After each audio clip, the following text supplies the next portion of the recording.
বন্ধুরা কও দিয়ে এগুলো কী মাছ? এগুলো হচ্ছে সমুদ্রের মায়া মাছ। দেখছো কি সুন্দর দেখতে লাগতেছে আর কত বড় সাইজের। আর এদিকে দাও এই মাছটা আমি কী দিয়ে রান্নু এগুলো রেডি করে লাইছি।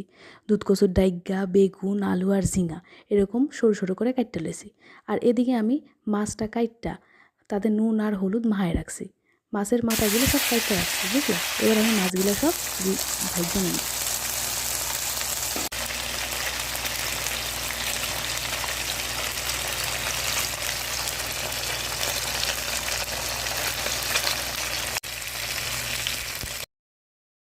মাছগুলো ভাজা হয়ে গেছে। এবার কড়াইতে তেল দিয়া তাতে রাঁধুনি ফোড়ন দিয়া তাতে কালোজিরা ফোড়ন দিয়া আগের থেকে আমি পেঁয়াজ কাটতে রাখছিলাম, এই পেঁয়াজ আর লঙ্কা দিয়া একটু নাড়াইছেড়া এবার থেতো করা একটু রসুন দিয়া তারপরে যে আলু কাটতে রাখছিলাম না, সেই আলুগুলো দিয়ে দেবো।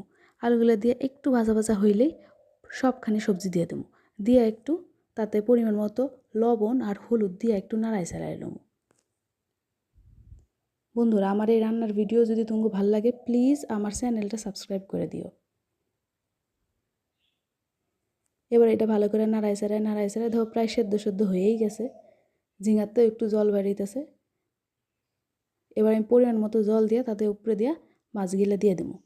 মাছগুলো দিয়ে দিলেই একটু ফুটলেই রেডি সমুদ্রের মায়া মাছের বাটি চচ্চড়ি। দেখো কি সুন্দর লাগতেছে দেখতে, খাইতে যা লাগছিল না সেই লাগছিল।